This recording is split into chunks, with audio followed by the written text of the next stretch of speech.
자, 그러면 지난 시간에 이어서 러더퍼드의 문제점을 보어가 어떻게 해결할 수 있었는지 우리가 설명을 해볼 건데, 깊게 들어가면 보어 이론에 공부할 게 참 많아요. 근데 그걸 수업 시간 다르게는 문제를 푸는데 그렇게 필요는 없는데, 우리가 공부를 하는 단계에서는 알면 좋을 수도 있어서 영상을 만들게 됐어요.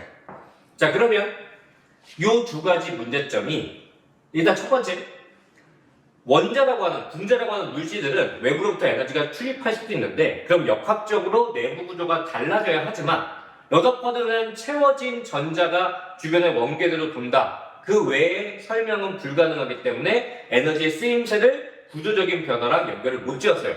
또는 자, 스펙트럼, 특정 파장의 빛은 특정 에너지 값을 가져야 된다 라고 해서 람다분의 hc라는 공식을 우리가 앞으로 쓰게 될 텐데, 이런 특정 값의 에너지가 왜 발생하는지, 왜 모든 물질은 연속 스펙트럼, 즉 모든 파장, 모든 에너지를 발생시킬 수 없는지, 그걸 구조적으로 설명 못했던 거죠. 자, 이걸 설명하기 위해 보호가 가져왔던 건 일단 물질파 이론이라는 게 있어요. 자, 이게 양자역학이라는 영역인데, 전자 같은 굉장히 작은 질량의 물체가 빠르게 움직이면 우리가 이런 거시적인 세계에서는 느낄 수 없는 물질들의 파동성을 느낄 수 있다. 물론 있지만, 이런 거시적인 세계도 있지만 파장이 너무 짧아서 구분할 수 없는데, 전자 정도의 작은 질량체의 속력이면 충분히 관측 가능한 기회가 가능하다라고 생각을 해서, 람다는 운동량 분의 플랑크 상수라고 하는 드브로이파 이론을 가져옵니다. 그래서 원궤도를 돈다는 건 이제 많은 증명에 의해서 인정할 수밖에 없는 사실이니까 원을 도는데, 그 원궤도를 축으로 전자가 진동하면서 돈다는 이론이에요. 자, 그러다 보니까 진동 횟수가 파장이라고 하는 한 회차별로 끊었을 때 원 둘레를 완성하게 되어 있죠. 지금 같은 경우에는 4번 진동에서 한 바퀴가 완성이 됐네요. 그러다 보니까 단순하게 우리가 원둘레 공식에다가 n번, 그냥 넘버에 그냥 미짓을 잡은 건데, 이게 조금 있으면 양자수를 해석을 할 거예요. 불연속적으로 준위화되어 있다는, 양자화되어 있다는 표현인데, 이게 지금 미시적인 세계에서는 당연히 지켜져야 하는 규칙이다. 이런 부분이 양자역학의 베이스에 깔려 있는 거죠. 그래서 얘가 횟수에 따라서, 전자마다 다른 횟수에 따라서 진동하면, 파장이 반복되면 한 바퀴가 완성된다라고 생각을 한 거예요. 자, 그 다음에 이런 단순한 사고의 위에 있던 물질파 이론을 접목을 시킬 건데, 어쨌든 질량을 가진 전자가 도는 거니까 운동량의 값을 mv로 치환시킬 수가 있겠죠. 그래서 mv의 형태로 이 람다를 치환시켜주면 2파이r에 대해서 n mv분의 h가 만들어지고요. mv를 이항시키면 2파이r mv가 nh라고 하는 첫 번째 조건을 유도할 수가 있어요. 그래서 일단 하나 남겨두고, 자, 두 번째는 이것도 고전역학, 뉴턴이 만든 이론 중에 전자, 이 두 사이에 구심력이 작용하는 거니까 구심력 공식을 하나 쓸 거예요. 물론 전기력 때문에 구심력이 생긴다는 거 알고 있겠죠. 그래서 옆에는 전기력이 들어가는데, 지금 이게 수소에 대한 설명이기 때문에 전자나 양성자가 하나밖에 없으니까요. 전기력 공식, 쿨롱 상수의 I제곱분의 Q1, Q2인데, 지금은 둘 다 얘가 예를 들어 마이너스 2 전자 한 개의 전하량이면 얘는 플러스 2의 양전하를 갖는 거니까요. 둘 다 크기적으로는 똑같은 거죠. 중성이 돼야 되니까. 그래서 얘가 2제곱이 들어가 있고요. 그러면 같은 반지름 성분 약분돼서 이게 두 번째 조건이 하나 정리가 되는 거예요. 자, 그래서 1조건과 2조건에 대한 연립이 들어갈 건데, 하나만 보여주고 나머지는 그냥 연결을 시킬게요. 일단 첫 번째, 여기서 1조건에서 V에 대해서 식을 정리하면, V 같은 경우에는 2파이 Rm 분의 NH가 될 거고요. 이 정리된 V를 위에 있는 2조건에다 대입을 할 겁니다. 그러면 질량에 대해서 나머지 2파이 Rm NH의 전체 제곱이 K의 R분의 2제곱으로 정리가 될 거예요. 자, 그러면 제곱을 풀어주고 나머지 약분시킬 거 다 약분시켜서 정리를 하면 2파이, 4파이겠죠? 4파이 제곱에 M 하나 약분될 거니까 그 다음에 H제곱 여기까지가 좌변에 있던 거고 발생할 수 있는 R제곱은 오른쪽에 넘겨줄 거예요. 그러면 R이 정의가 되겠죠.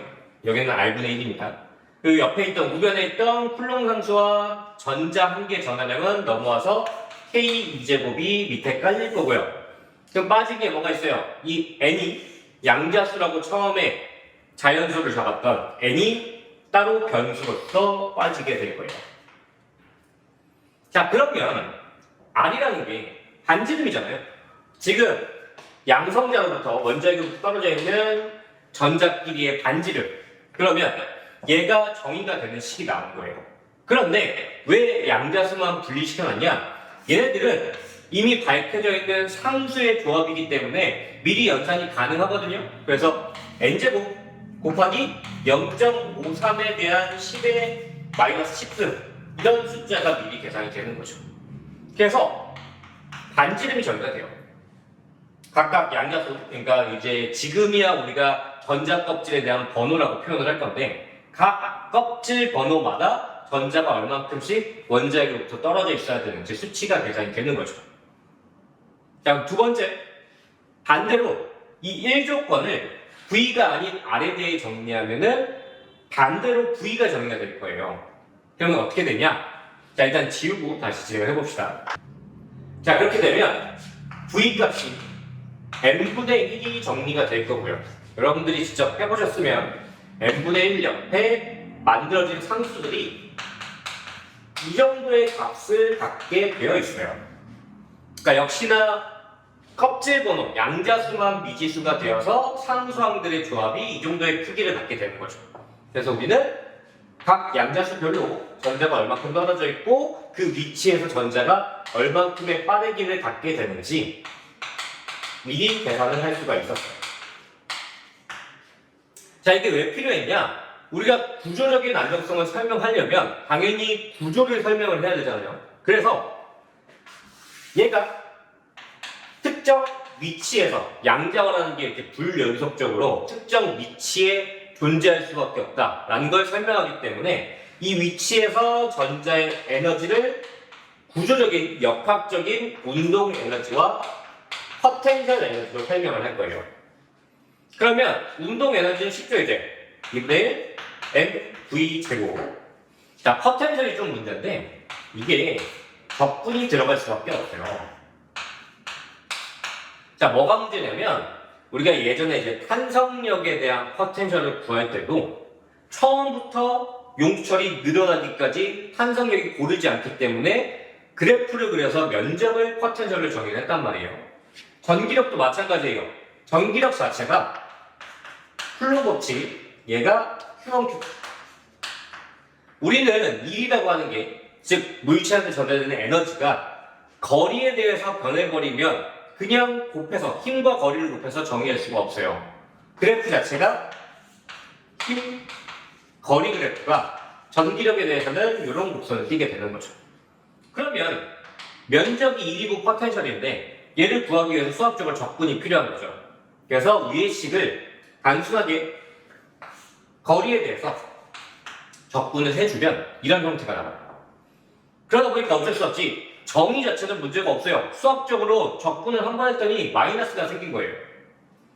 그래서 합산된 최고값을 0으로 잡고 우리 포텐셜도 마찬가지죠. 중력에 대한 포텐셜도 기준면이 있고 그 기준면 아래쪽은 마이너스 잡는데 에너지가 음수라는 게 아니라 크기적 표현이 그냥 기준면 아래니까 마이너스.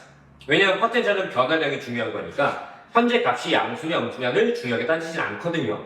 그래서 이렇게 각각 운동 에너지와 포텐셜을 정의하고 났더니 필요한 숫자가 속력과 거리가 됐던 거죠.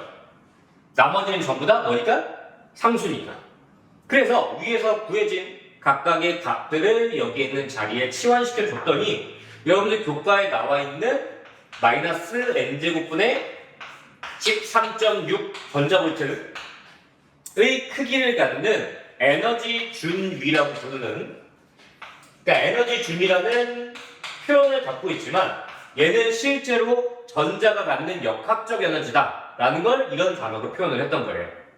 근데 나머지가 다 상수니까 결국 전자 껍질 또는 양자수에 의해서 전체 에너지가 양자화가 되어 있었던 거죠.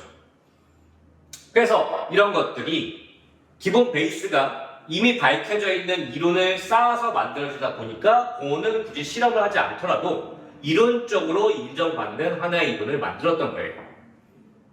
자, 그러면 이걸 이용해서 우리가 전자가 어떻게 스펙트럼을 특정 값을 발생시키는지 다음 2편에서 이어서 해봅시다.